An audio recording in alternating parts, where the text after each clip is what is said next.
Karaikudi sisters விவாஸ் எல்லாருக்கும் வணக்கம். இன்னைக்கு ஒரு டிஃபன் ஐட்டம் தான் பார்க்க போகிறோம். வெள்ளை இடியாப்பம் அப்புறம் கருப்பட்டி இடியாப்பம் ரெண்டும் தான் செய்ய போகிறோம். அதை எப்படி செய்கிறதுன்னு பார்த்துடலாமா? நம்ம இடியாப்பம் செய்கிறதுக்கு இடியாப்ப மாவு நான் எடுத்து வச்சுருக்கேன். வெள்ளை இடியாப்பத்துக்கும் கருப்பட்டி இடியாப்பத்துக்கும் இது கடையில் வாங்கின மாவு தான். இந்த மெஷரிங் கப்பில் நான் 1.25 கப்பு ரெண்டுக்கும் 1.25 இதில் 1.25 எடுத்து வச்சுருக்கேன். ஃபஸ்ட்டு வெள்ளை இடியாப்பத்துக்கு மாவு பிசைஞ்சுக்கலாம். அதுக்கு தண்ணி கொதிக்க வைக்கணும். தண்ணியை கொதிக்க வச்சிடலாம். தண்ணி நல்லா கொதிச்சிருச்சு. இந்த அளவு கொதி வந்தால் போதும் தண்ணி. இப்போ நம்ம ஆஃப் பண்ணிடலாம். இப்போ மாவு பிசைஞ்சிடலாம். அதுக்கு ஒரு பிஞ்சு உப்பு, ரொம்ப வேண்டாம், கொஞ்சமாக உப்பு சேர்த்துட்டு இதை மிக்ஸ் பண்ணி விட்டுட்டு இப்போ தண்ணி எடுத்து ஊற்றிடலாம். கரண்டி வச்சு தான் இப்போ செய்யணும். கொஞ்சம் கொஞ்சமாக ஊற்றுவோம். சூட்டோடு பிசைஞ்சாதான் நல்லாயிருக்கும்.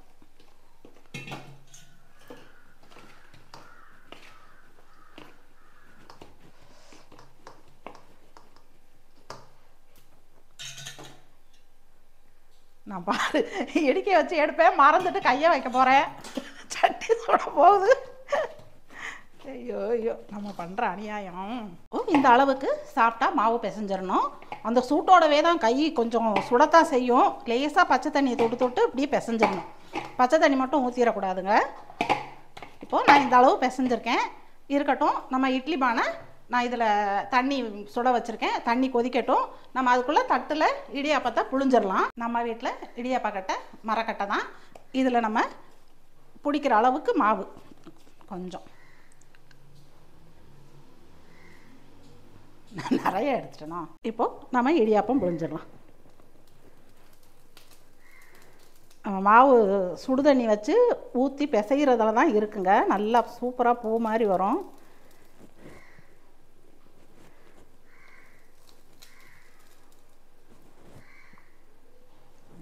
இட்லி பானையில் தண்ணி வச்சேங்களே, கொதிச்சிருச்சு. நம்ம இடியாப்பம் புழிஞ்சு வச்சுருக்கேன். இதை தூக்கி இதில் வேக வச்சிடலாம். தண்ணி நல்லா கொதிச்சிருச்சு. இப்போது வேக வச்சிடலாம். ஒரு 5 நிமிஷத்தில் வெந்துடும்.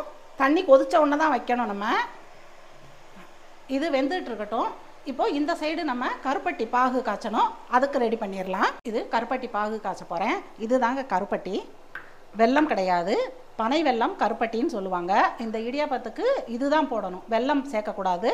இதில் நான் 1.25 கப்பு மாவு எடுத்தேன்ல, அதனால் இதில் வந்து நான் 1 கப்பு எடுத்து வச்சுருக்கேன். நான் வெல்லம் 1 கப்பு எடுத்து வச்சுருக்கேன்.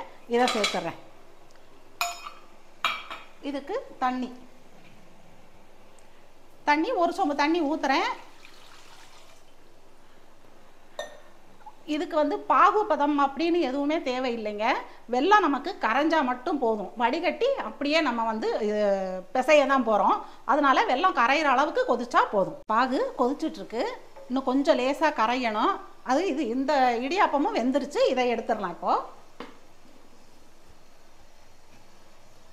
5 நிமிஷம்தான், சீக்கிரமாக வெந்துடும். இப்போது இதை எடுத்துடலாம்.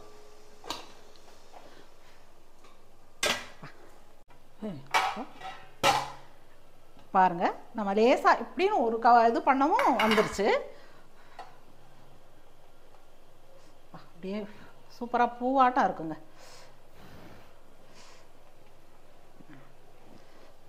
பாகும் நல்லா கொதிச்சு வெல்லமும் கரைஞ்சிருச்சு. இப்போ நம்ம இதை எடுத்து வடிகட்டி வச்சிடலாம். நல்லா கரைஞ்சிருச்சு.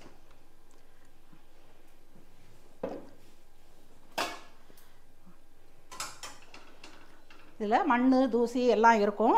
அதனால நம்ம ஃபஸ்ட்டு இதை வடிகட்டிடலாம்.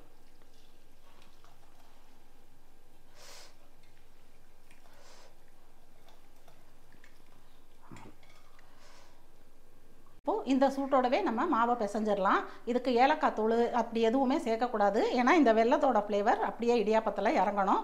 அதனால் இதை மட்டும்தான் ஊற்றி நம்ம பிசைய போகிறோம். கொஞ்சம் கொஞ்சமாக ஊற்றிக்கலாம்.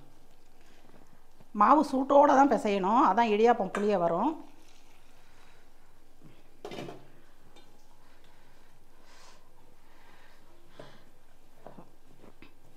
இந்த இடியாப்பம் வந்து குழந்தைங்களுக்கு நிஜமாவே ரொம்ப ரொம்ப பிடிக்குங்க. முன்னாடி சின்ன பிள்ளைங்களா இருக்கும்போது அடிக்கடி செஞ்சிட்ருப்பேன் இதெல்லாம். இப்போ எல்லாம் வளர்ந்துட்டாங்களா, இனிப்பு பிடிக்க மாட்டேங்குது. அதனால் இப்போ அடிக்கடி செய்கிறதில்ல. ஆனால் குழந்தைங்க இந்த பிள்ளைங்க வந்தால் செஞ்சு கொடுப்பேன். இது ரொம்ப நல்லாயிருக்கும். இதே மாதிரி கோதுமை இடியாப்பமும் செய்யலாம். அதுலேயும் கோதுமை மாவுலேயும் நல்லாயிருக்கும். ஆனால் அது கொஞ்சம் பக்குவம் பார்க்கணும் கோதுமை மாவு அரைக்கிறதுக்கு.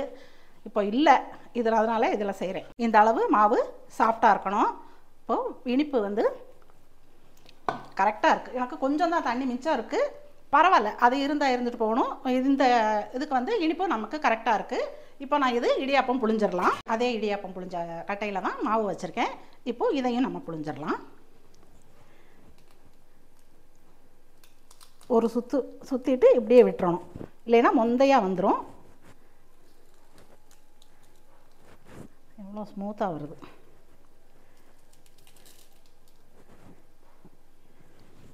இதையும் பொழிஞ்சிட்டேன்.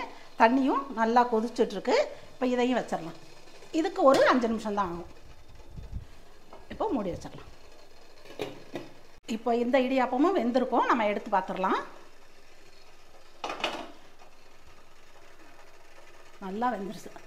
நல்லா வெந்துருச்சு. எடுத்துடலாம் ஆஃப் பண்ணிவிட்டு.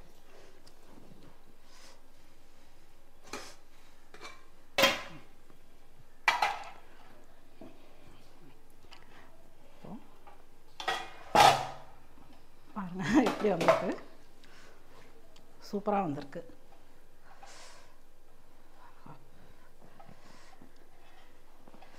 எவ்வளோ இதாக இருக்குது, சாஃப்டாக பூ மாதிரி எப்படி இருக்குன்னு பாருங்களேன். தொட்ட உடனே வருது. ரொம்ப சூப்பராக வெந்திருக்குங்க. நம்மளோட வெள்ளை இடியாப்பமும் கருப்பட்டி இடியாப்பமும் சூப்பராக ரெடி ஆயிடுச்சு. வெள்ளை இடியாப்பத்துக்கு நீங்கள் வேணும்னா தேங்காய் பாலோ குருமா சாப்பிட்றவங்களா இருந்தால் குருமாவும் யூஸ் பண்ணிக்கோங்க. நான் வந்து தேங்காய் பூ ஜீனி தான் போட்டு எங்கள் வீட்டில் சாப்பிடுவாங்க. அதனால் தேங்காய் பூ தான் எடுத்து வச்சுருக்கேன். இதே மாதிரி நீங்களும் உங்கள் வீட்டில் ட்ரை பண்ணி பார்த்துட்டு எப்படி இருக்குன்னு சொல்லுங்கள். இந்த வீடியோ உங்களுக்கு பிடிச்சிருந்துச்சுன்னா லைக் பண்ணுங்கள், ஷேர் பண்ணுங்கள், சப்ஸ்கிரைப் பண்ணிவிட்டு பக்கத்தில் இருக்கிற பெல்லை கிளிக் பண்ணிடுங்க. பாய்.